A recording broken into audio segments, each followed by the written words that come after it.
We as Canadians pride ourselves on our multiculturalism. We've mashed together people from around the world into one big, beautiful mosaic. And for the most part, we all get along, except for when we don't. We don't always understand those who aren't like us. Our diversity, in fact, can sometimes be downright divisive. Enter contact theory, the idea that making contact with people of a different cultural or social background than yourself will improve your outlook of that group. Proponents say the more we're exposed to the other, the more comfortable we are with them. But critics say contact theory generalizes human behavior. Tonight on The Debate, does meeting other groups reduce or reinforce prejudice? Making Contact, the final installment in our look at individuals in a changing world. That's tonight on the agenda in the summer.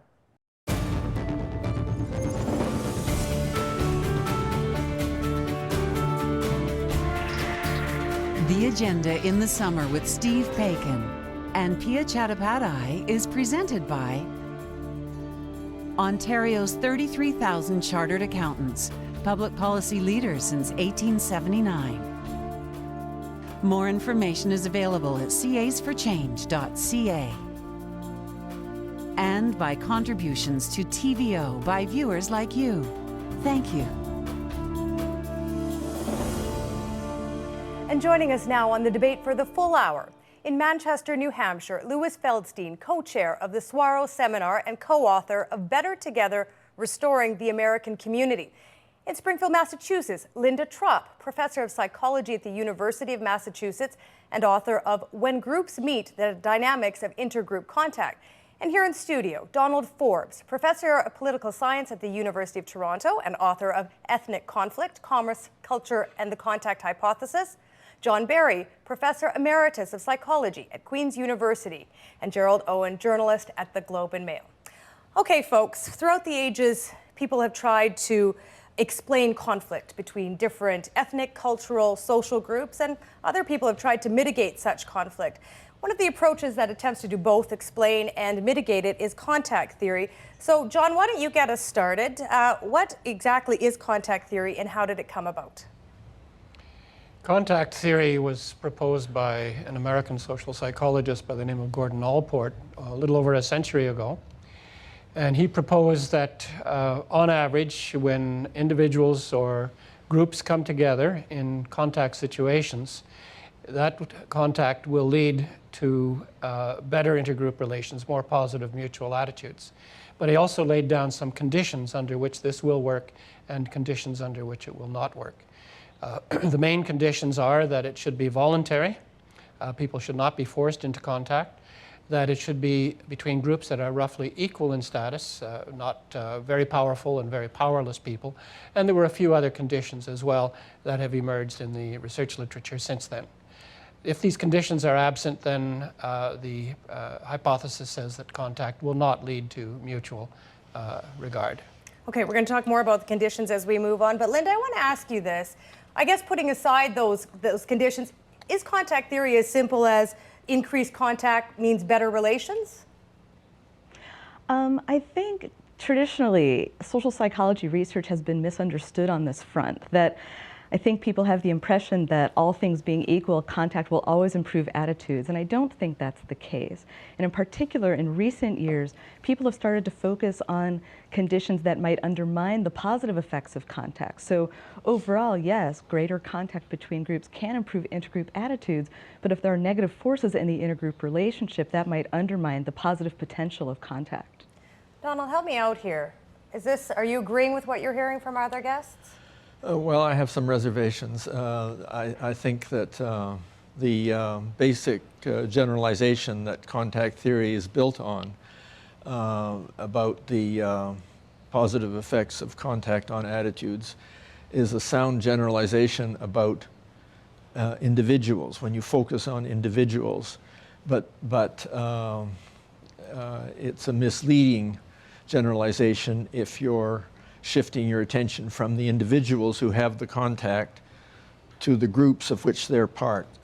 And then I don't think there is the evidence that more contact, if we're talking about contact between groups, which is of course contact between individuals also, but I don't think it's true that in general, the more contact between groups, the more positive the attitudes.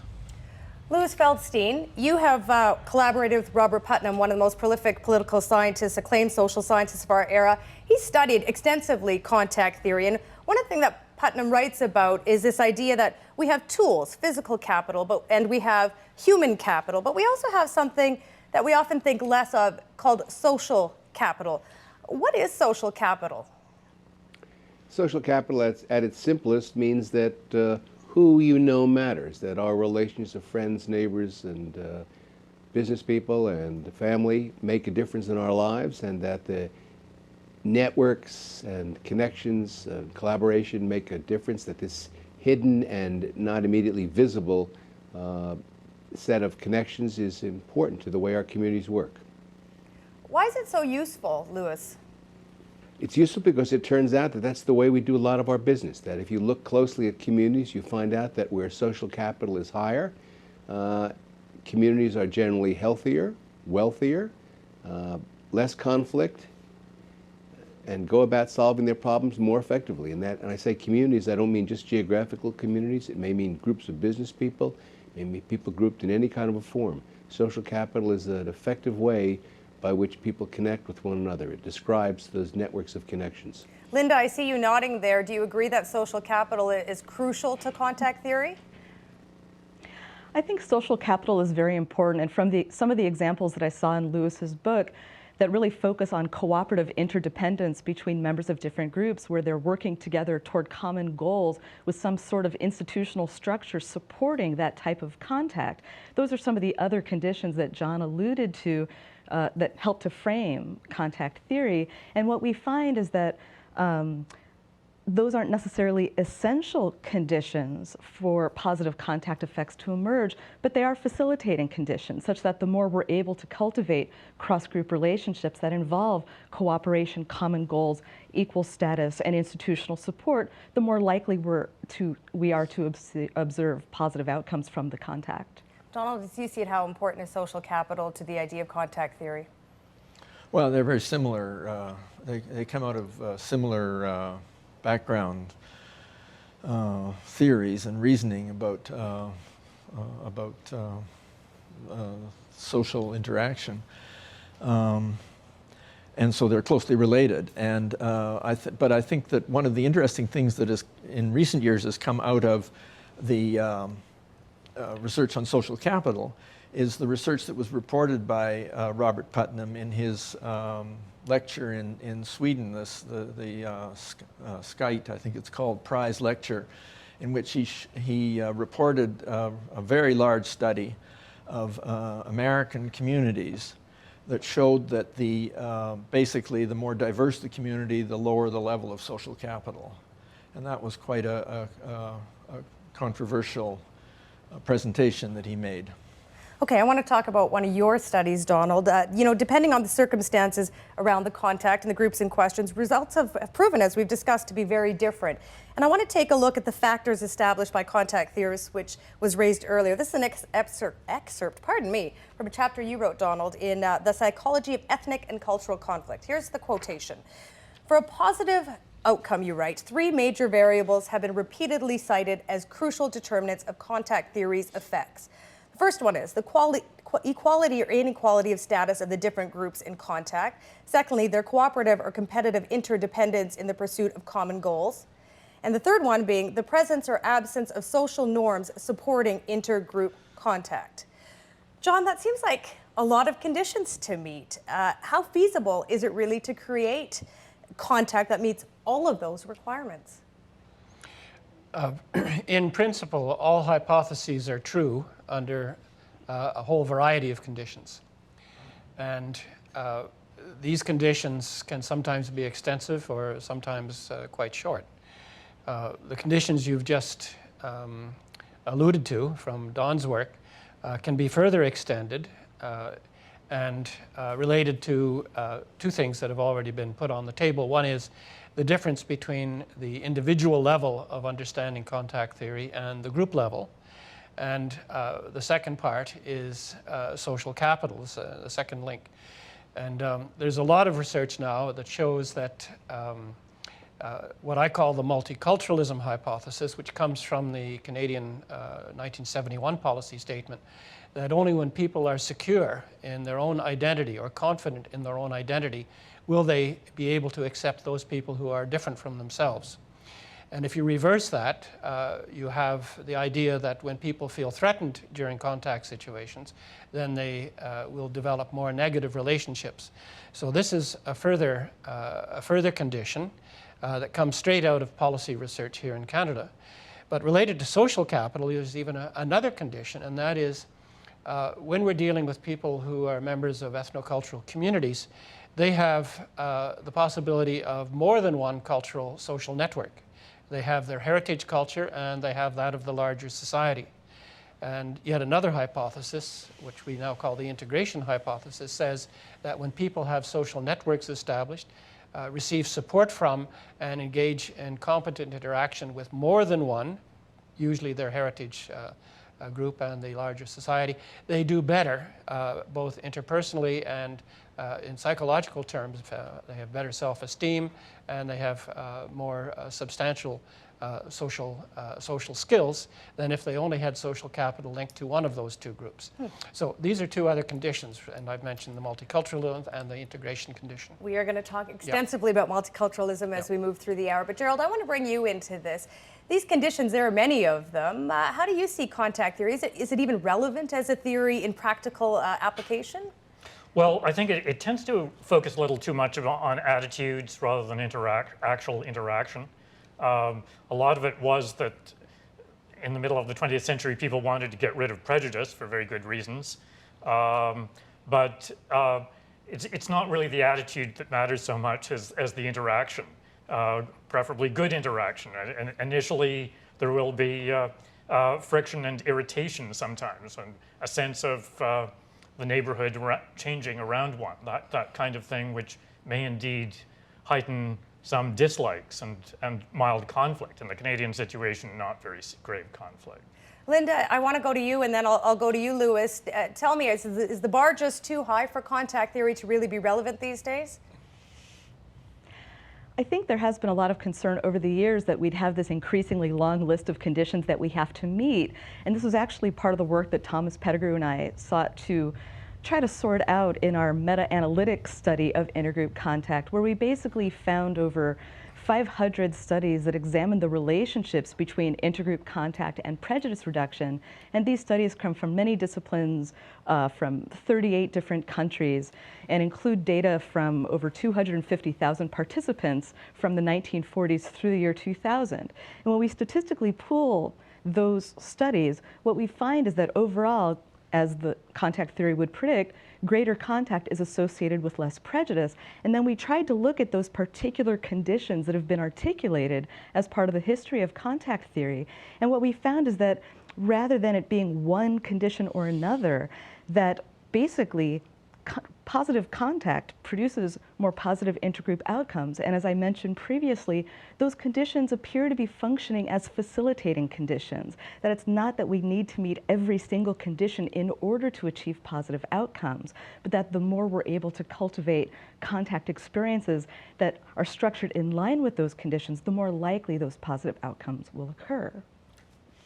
Well, I think the interesting thing one of the interesting things that emerged from the meta-analytic study that you and Thomas Pettigrew did is that the conditions did not have to be satisfied in order for a positive effect to be shown. And I think the assumption had been before that these conditions were somehow necessary conditions, and that was important in the larger theory to provide a basis for explaining why in areas or communities where there's a lot of contact, often there's a lot of prejudice. For example, I mean, if you look at the southeast of the United States and compare it with the northwest, you find more contact in the southeast and more racial prejudice, and you find less contact in the northwest and less racial prejudice, broadly speaking. And that was the puzzle that had to be resolved. And it was resolved by specifying conditions, but then it turns out that regardless of the conditions, the effect is positive. Linda, you want to hop in there, go ahead. Yeah, there's another piece that I think is really important to mention, and over the last 10 or 15 years or so, contact research has also shifted from focusing exclusively on those conditions, which I believe are still important and useful to consider, to also try to better understand people's emotions and motivations as they're interacting with members of other groups, and really trying to understand what are the processes through which contact is effective in reducing prejudice. And what we find is that, in particular, and echoing some of what John was talking about before, contact is effective in helping to reduce our anxieties and feelings of threat in relation to the other group. And it also enhances our ability to engage in empathy and perspective taking.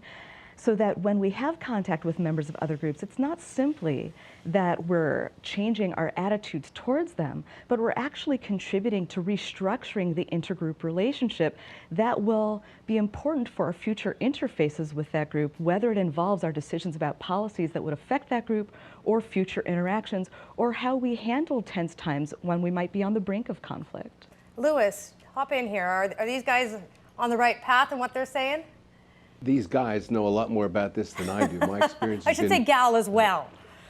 well, guys and gals, they know a lot more about it than I do, in the sense that I'm not that familiar with the theory and with the writings that they are. My experience has been principally on the ground in the U.S. and very much connected with the work I've done with Bob Putnam over the past 10 or 15 years. And in this instance, principally this one study to which John or Don referred to before.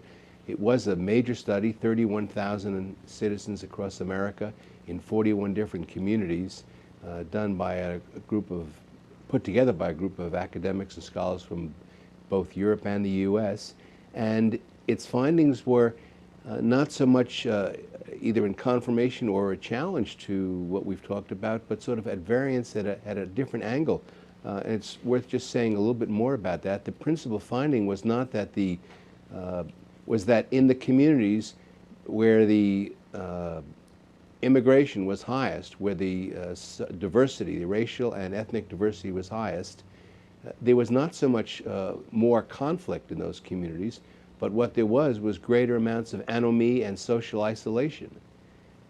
So it wasn't so much that immigrants were hostile to or more at variance with natives or people who lived there a long time, but that they are isolated even from their own immigrant groups, as were in those communities, as were the natives. So generally in those communities, everybody voted less, gave to charity less, volunteered less, participated in civic life less, trusted people less, even in their own groups. The net effect of the increasing diversity, at least in those communities, in this one survey we did, was one that raised questions about a different kind of question about people. What you might say, the term that Bob Putnam's used, is that for the most part that people just seem to hunker down. And maybe it's not surprising that when surrounded by people who are different than us, many of us just withdraw, we pull back, a little bit of uncertainty and fear. And so people, almost like a turtle, they pulled in their head, they went inside their shell, and the only activities that increased in those communities over the period we were studying were people protesting about civil life without much, with less belief they could make a change, but protesting, and watching television. People retreated at home and went to watch television. Okay, Lewis, we're going to talk so that about was the effect. We're going to talk about that turtling effect a little later on, but I want to shift gears a bit here and talk about another group of people that contact theory may or may not apply to. And there's an extensive and growing body of research that says knowing someone who is gay or lesbian or bisexual can substantially increase support for policies such as same-sex marriage that are designed to promote equal rights for gay people. And I want to take a look at this. Take a look at this thing. It's a 2009 Gallup poll that illustrates support for same-sex marriage in the United States. Take a look at these bars, especially around the right-hand side of it. If you look at the middle first, support about whether people who do or do not know personally someone who is gay for same-sex marriage, support's about average, 49-47% is the split. But look at the right-hand column here. If you know someone who personally who is gay, the opposition, if you don't know someone who is personally gay, the opposition to same-sex marriage skyrockets. So, Linda, it seems like a pretty good piece of evidence supporting contact theory, doesn't it? I think that's a classic example. And in fact, from our meta-analytic research, where we pulled together all of those studies, what we found is that the effects for contact between heterosexuals and homosexuals actually revealed the strongest effects as compared to racial and ethnic groups, interactions between young people and the elderly, people with and without mental disabilities or mental illness. That there was something about the nature of the relationship between homosexuals and heterosexuals that seemed to show the strongest effects. And what I suspect is driving the effects is emotional in nature. That by the time heterosexuals know that they're interacting with someone who's gay, they've already cultivated some degree of relationship. And this is research that Gregory Herrick has also looked at as well, that there's already some degree of trust, some degree of rapport, some investment in that relationship, so that they're already motivated to think positive thoughts about that group and also care about the welfare of members of that group. And I think that motivational component is hugely important when we're talking about contact effects. And I think it echoes some of what Lewis and John were talking about in terms of anxiety and threat and hunkering down on the one hand, and being willing to open up and care about and have concern for and empathize with the concerns of that group on the other hand. I think those are kind of competing forces that people are dealing with. Fundamentally, I think, humans were pretty self-protective, and we want to make sure that we're taken care of and that our groups are taken care of.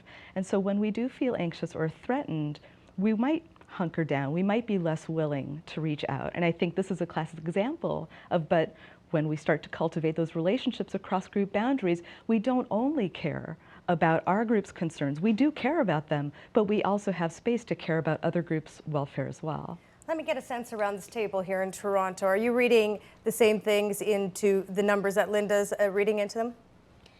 From other sources, other kinds of groups, we have similar evidence. For example, in Canadian national surveys, we know that the more there are of a particular group in a neighborhood, the more positive are the attitudes of non-members of that group towards that group. This could be interpreted in two ways. One is the contact potential, having lots of people, say, of German or Ukrainian or Icelandic origin in your neighborhood, does lead through contact theory to more positive attitudes. The alternative explanation, of course, is that people move to neighborhoods where they happen to like Icelandics or other people. I think that's less plausible. There are many other reasons to move, but it is possible. But there's a further study that I'd just like to put on the table very recently by Binder and Brown and so on, in which they actually looked at the direction of the relationship. Does contact lead to reduced prejudice, or does initial lower levels of prejudice lead people to engage in contact? And they in fact found both. We're at work amongst high school students in Belgium, Germany, and Britain. So it's a two-way street. And I guess the real question is how you open up that to get people to enter into that street and move in the direction of greater contact based upon perhaps initially positive attitudes, so that they can actually improve and make more positive their attitudes. Lewis, you wanted to say something earlier. Jump in here. I wanted to ask Linda whether the data on polling in this country in the U.S., which shows that the younger people are, the more likely they are to be comfortable with homosexual relationships, with gay marriage and so forth. Is that confirmation of the greater exposure and contact to people of different relations, and help make your point? I think that's a really interesting question. I don't know that I would personally be inclined to reduce national data to any one variable.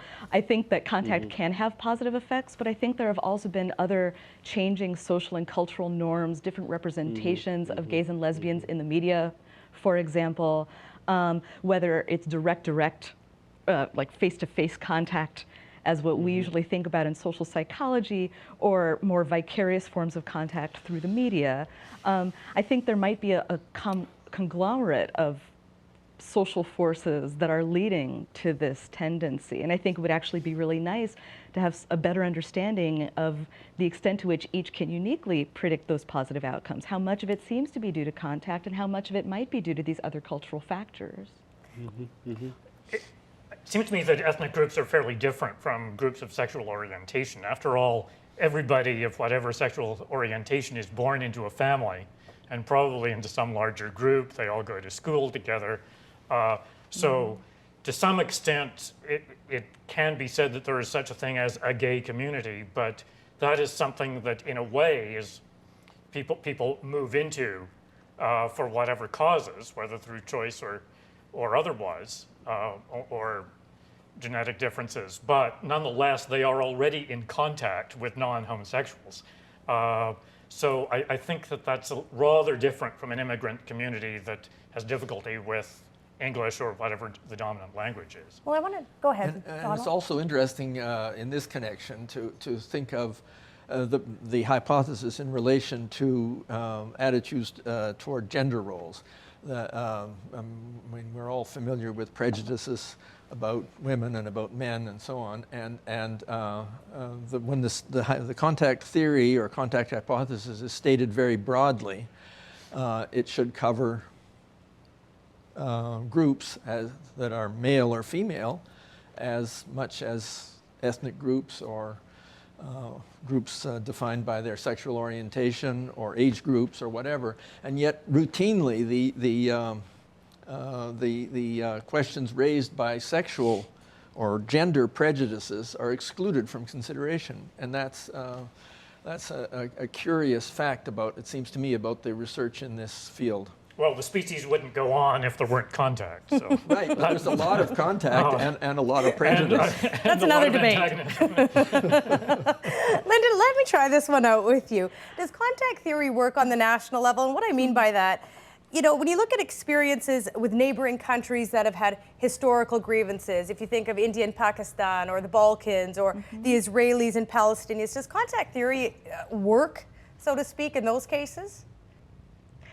I think it's a complex issue. I think when we look at the effects of having contact between Israelis and Palestinians, or for example, between Protestants and Catholics in Northern Ireland, there are actually a number of very positive effects and some that might be somewhat surprising.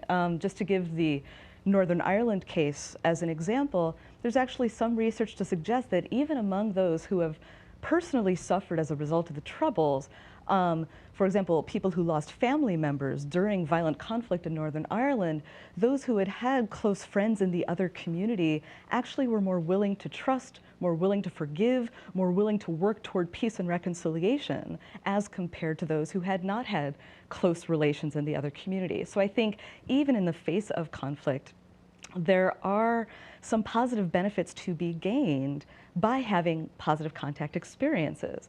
But I think we need to take contact in the context of these other social forces that are at play. And as I had alluded to previously, I think there's simultaneously these positive and negative forces that are kind of competing against each other. And then on the one hand, if people are feeling threatened by the presence of another group or feel that that other group is a threat to their access to resources or to the way they want to live their lives, then that puts a very strong burden on any positive contact experiences that people might have had. And we actually can see in some of our research studies people almost struggling with these two tendencies. For example, I've done some research with colleagues in South Africa, and what we find is that white South Africans who've had positive contact with Black South Africans are more likely to support policies that would promote Black advancement, whether they're compensatory policies that provide training programs for Black South Africans,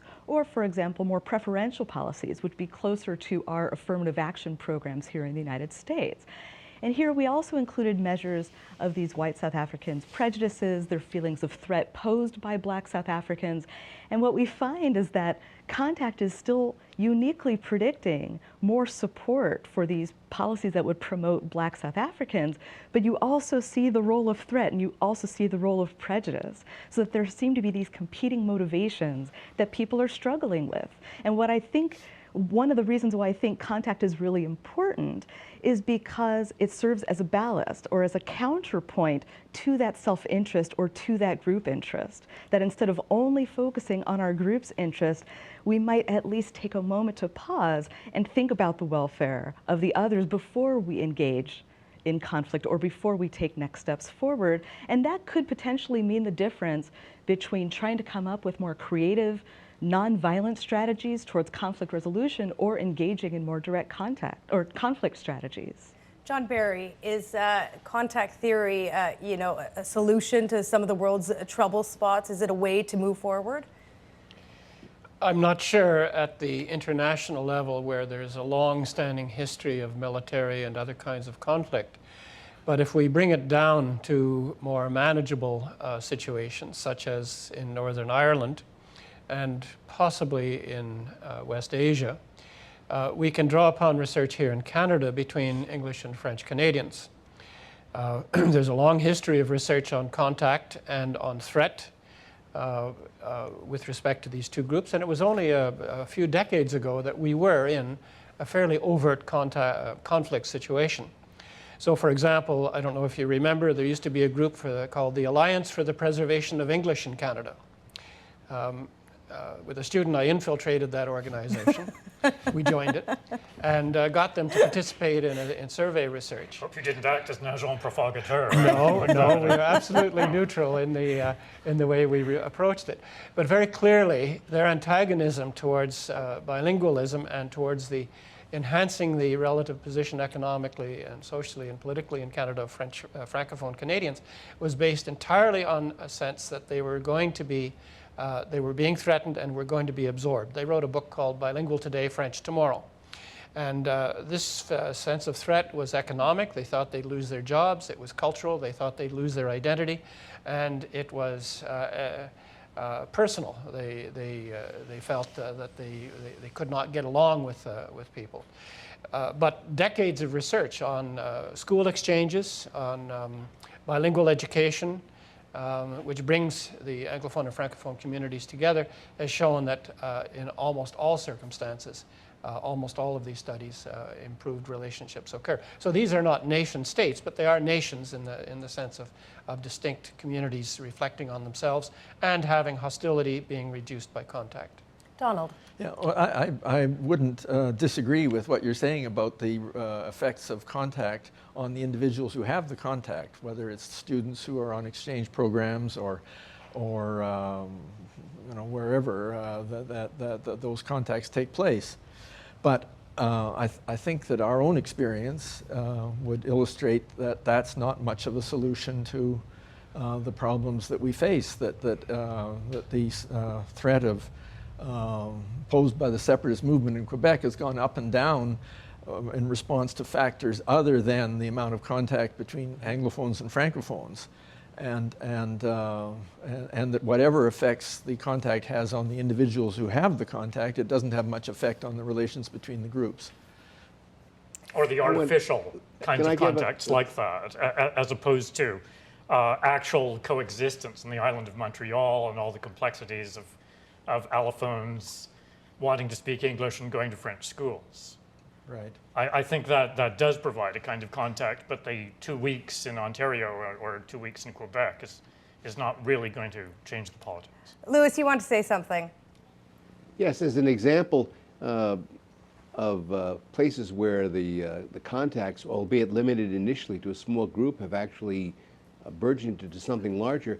There's a group called the Concord Coalition that's based at Harvard in Southern California that's documented 120 different case studies around the country where groups have tried to work together across ethnic groups, often in situations of high tension and even hatred.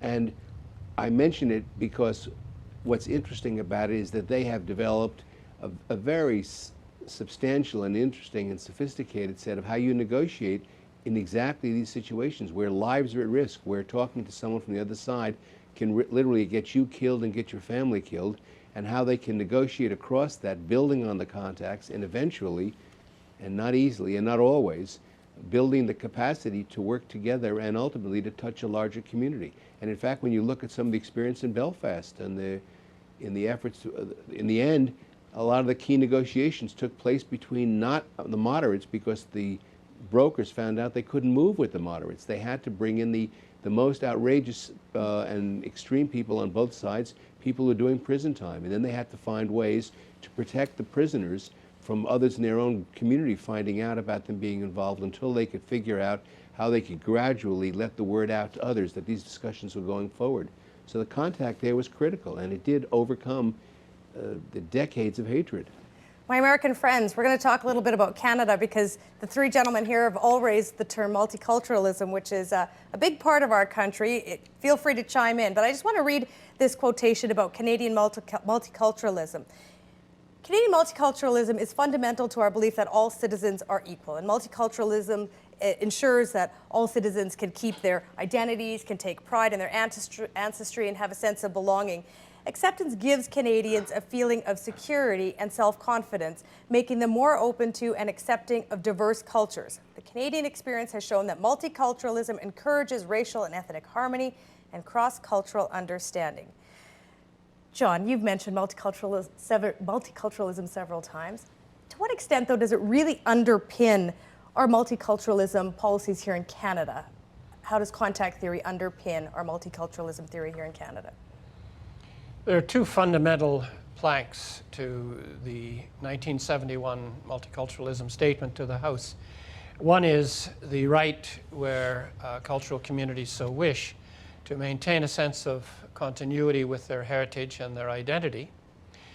But often overlooked is the second plank, and that is the wish to promote intercultural contact, equitable contact, equal status contact, in order to achieve the ultimate goal of the policy, which is greater intercultural harmony. One of the problems that we see worldwide is a misunderstanding that multiculturalism is only that first plank, that is to say, the existence of many different cultural communities in a society, without equal emphasis on the promotion of contact and the reduction of barriers to such contact. And I think the Canadian version of multiculturalism, which is different from that being practiced in Europe or failed in Europe, is that we emphasize this second component, which is essentially a contact and participation component in the pursuit of intercultural harmony. So I really do think that it's fundamental to our sense of who we are and where we're going to be going in running a culturally diverse society. Gerald, is this what's underpinning our success at multiculturalism or challenges here in Canada? I have grave doubts as to the importance of the multiculturalism policy for good or ill. I think it's a proposed public doctrine, but the rates of assimilation, at least as measured by adapting to the prevailing language, seems to be about the same as in the United States, where there is no multiculturalism doctrine except maybe in universities and places like that. I think that, if I may use a Marxist term, multiculturalism is largely false consciousness. It probably did some good service for a couple of decades when we had given up a pretty explicitly racist immigration policy up until the 1960s, and the effects of that started changing. That probably did need to show respect towards visible minorities, but I think that it doesn't do the harm that some people claim of creating ghettos, because I think it's very hard to keep yourself in a ghetto in this mass media, compulsory education society, and all the workplaces that people find themselves in. So I think assimilation does take place regardless of what ideological construct is. Could I respond to Go ahead, John. one part of that? There is a third plank in the 1971 statement. The policy was called a policy of multiculturalism within a bilingualism framework, and it came only 2 years after the Official Languages Act. The third plank is the encouragement of everyone to learn either or both of the official languages. And the reason for that is that you cannot fully participate in Canadian society, publicly or privately very often, unless you have access to one of the official languages. So acquiring one of these languages is not necessarily an indication of assimilation. It's entirely consistent with the goal set out in the original policy. Linda Trop, let me ask you this. Gerald mentioned this idea of sort of ghettoization, this living in sort of what might be called pluralistic monoculturalism. Is there a risk of this pluralistic monoculturalism rather than true multiculturalism in Canada or in the US for that matter? I think there is. I think one of the concerns is, as I was listening and thinking about one of the concerns is that if we have kind of a public statement supporting diversity or supporting multiculturalism, I wonder about the extent to which it actually filters down to the individuals themselves, and particularly when we're dealing with groups of different statuses. What you often hear among members of ethnic minority groups, particularly in the United States, is, yeah, I hear that rhetoric, but why should I trust it? Why should I trust that's really how people feel, or that I'll actually be treated with the respect that I deserve, just as anyone else would deserve? And so I think there's oftentimes a discrepancy. And I think this actually also relates back to Allport's conditions, this idea of having institutional support or supportive norms for this exchange or integration across groups, that oftentimes members of different groups, as a function of their experiences, have really different perceptions and expectations of what that context represents and what those interactions will be like. So members of a dominant or a majority group might come to that context and say, oh, that went fine, we're all equals here. Whereas members of ethnic minority or subordinate groups might not be able to trust or feel really confident that they will be treated as equals in that context, even if it is said officially as on the public record. Louis Feldstein, are you seeing the same things in your country that Linda's talking about? Oh, I'm struck by the difficulty of particularly some groups as they come into this country to find any kind of purchase at all, and therefore to find great confidence that as to what a route is and a way out or a way into the society. I don't think assimilation is often or almost ever used as the term. It's at best we can hope for integration, and there it depends heavily often on the group building some kind of confidence and competence within itself first. Enough strength, what we talk about as bonding, so that they can then move to bridging, to connecting with the larger society. But you may not be able to get to the second without the first, without the cohesiveness and the respect given to the individual community itself. But that may be equally true in Canada. I just don't know it well enough. Don, what you're hearing Linda and Louis talk about the U.S., when you compare it to Canada, what stands out for you? Do we have it right here in Canada? Well, I'm basically want to agree with what Gerald was saying earlier, that I don't think that the official policy, the declaration from 1971 that's been referred to, and the policies that flowed directly from that have been in themselves very important. And secondly, that the patterns of integration or assimilation or sorting into somewhat different residential communities are very different in the United States from what they are in Canada. I think the processes are very similar. So I'm inclined to say that multiculturalism is a very important fact about Canada, but it's a fact about our demography and a fact about our false consciousness, and not a very important fact about our policies. Could Gerald, go ahead, okay. and then I'll hop in, Yeah, John. yeah. Go ahead, Gerald. Well, some people have said that because Americans are allegedly, and there's some evidence for this, more extroverted, that they're actually more likely to talk to people rather than Canadians. The Canadian Indian writer Bharati Mukherjee expressed this very strongly some years ago, that she felt liberated moving from Canada to the United States because people talked to her. We had multiculturalism and shy, reserved, occasionally violent in hockey and other activities, but reserved Canadians who aren't necessarily very forthcoming. I'm not very forthcoming. No, not at all. John, go ahead. I wanted to refer back to one of the conditions that Linda mentioned, and that came from Allport originally, and that is where there are norms, including laws, that encourage and support contact and its outcome. And of course, these policies and all of the dozens of programs that implement the policies are a normative framework within which people can operate. And secondly, public opinion polls getting at the degree of tolerance and openness and acceptance of communities of each other in Canada are uniformly very much on the positive side. And this also serves as a kind of normative framework within which people can engage in contact. If you look at Michael Adams' book, The Unlikely Utopia, The Triumph of Pluralism in Canada, he documents over a period of about 20 years the very high level of normative support for intergroup contact, which can follow this sense of security or confidence that you get from being engaged in your heritage culture. So I think there is this other condition, the normative framework within which we can operate. I don't think it's false consciousness. A lot of people are aware of it in the field work that I do. It's right up front. In fact, in a paper that was just published 2 weeks ago in Canadian Ethnic Studies, the very core, national sample of 2,000 people, the very core of Canadian identity is our multicultural and open character, even though we may not be as extroverted as other people in expressing it. Okay, we have less than 10 minutes left, and I want to go back to a point that, Louis, you mentioned earlier. I want to bring up one more quotation. Just take a listen to this. This is an excerpt from a lecture by Louis's colleague, Robert Putnam, and that deals with this issue of diversity.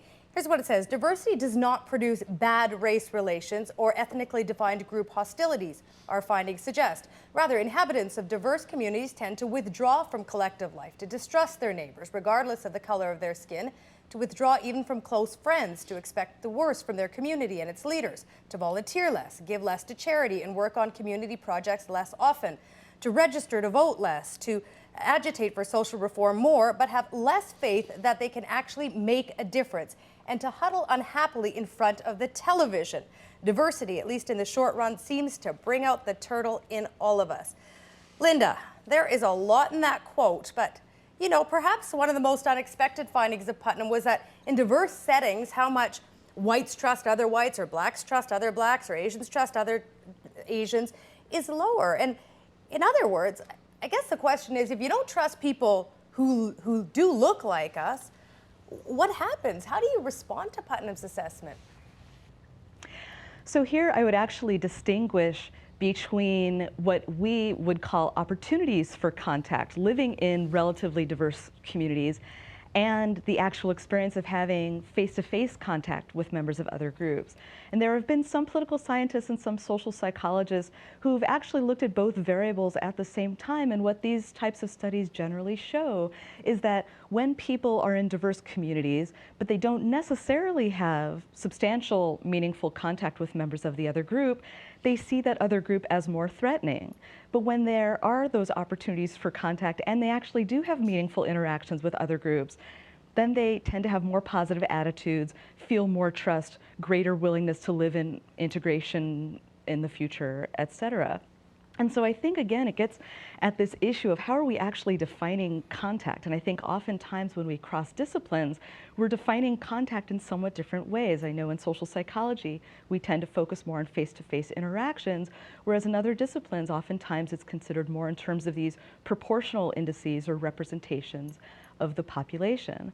But I think fundamentally, what it all gets back to is this issue of anxiety and threat on the one hand and wanting to reach out on the other. And I think for me, I find Abraham Maslow's idea of the hierarchy of needs very useful. That, you know, humans, we're self-protective. We have some very basic needs that we want to have met.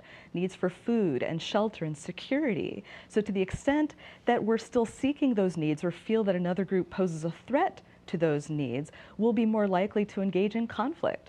But to the extent that we're able to feel safe and secure in our environments, then we're actually interested in reaching out. We're open and curious about other people's perspectives. But I think we need to have that sense of security in order to do so.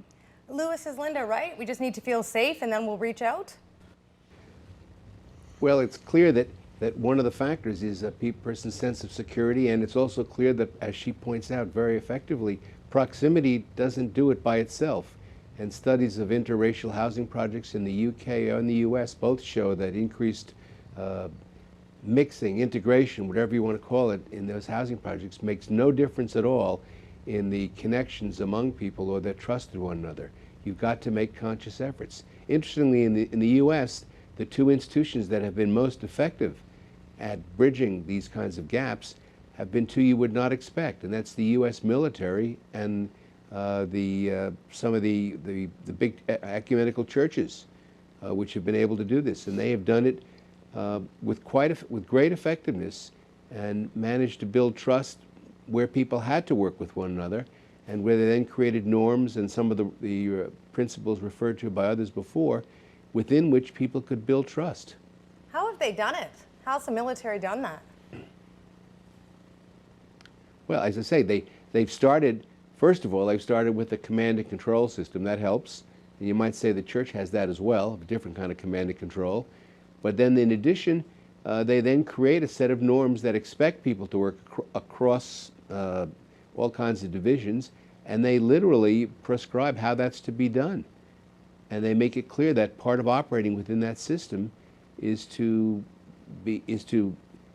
work within these principles, and those principles then guarantee you a certain degree of security if you do that. You can't advance or work in those systems without following the rules, and the rules, in effect, are fairly severe about violating some of the basic language and ways in which you might otherwise slight somebody. And so they have worked. By all the polls and surveys of people within those two institutions, there's an increased amount of trust among people regardless of race or ethnic difference. Linda, pick up from there. You're nodding your head. One of the key issues is this focus on norms and having trust in those norms and how they'll be applied equally to everybody in that context. I think that's one of the crucial issues as to why the military has been so effective in improving interracial relations, because you know, in order to advance, it doesn't matter who is in your battalion or who you're partnered with, you have to do your job, and those are the criteria on which you will be evaluated. I think sports teams are another great example. The groups aren't necessarily brought together because they want to engage in interracial dialogue, but they're brought together for this common goal. They're working interdependently to achieve that goal, and the metric of success is what they can all contribute together, and they don't get any benefit out of not getting along with each other. I think those are some of the crucial reasons why it's so important, and so buying in to those norms is crucially important. And in fact, in some of our research and others, what we find is that ethnic minorities and majorities often have different responses to those norms. That in particular, ethnic minorities in the United States are not necessarily more positively inclined toward diversity because they value diversity, more positively inclined toward intergroup contact because they value diversity, or because they believe the society values diversity, but because they believe that the whites they're about to interact with value diversity. So again, there's this issue of the objective conditions or setting and the subjective responses to that, and the extent to which people feel that they can trust the true intentions of those people in that shared society. John Barry, I'm going to give you the last word. Well, I think one institution, public institution, hasn't really been mentioned, and that, of course, is the raison d'etre TVO, and that's the public educational system. In Canada, we don't really have a military that has ever, I think, served that role of bringing people together, but our public educational system has. And it seems to me that the multicultural education campaign to allow everybody to find themselves in one large system, to bring people into day-to-day contact within the schools, is probably our best hope for the integrative or multicultural goal that has been set for us over these past few decades. Great debate. Thanks to all five of you. Louis Feldstein in Manchester, New Hampshire, Linda Trop in Springfield, Massachusetts, John Barry here in Toronto, Professor of Psychology Emeritus from Queen's University. Next to him, Gerald Owen, journalist with the Globe and Mail, and Donald Forbes, Professor of Political Science at the University of Toronto. Thank you all very much. Stay with us. We'll be back with a look at what's on the agenda in the summer next week, right after this.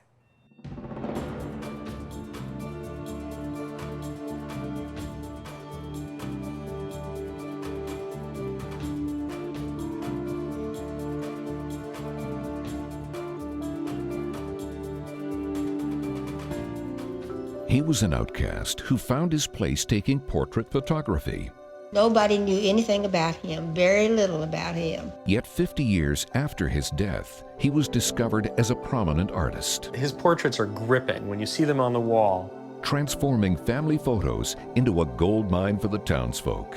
I thought $1,000 a picture was absolutely ridiculous, but I took it. This Farmer.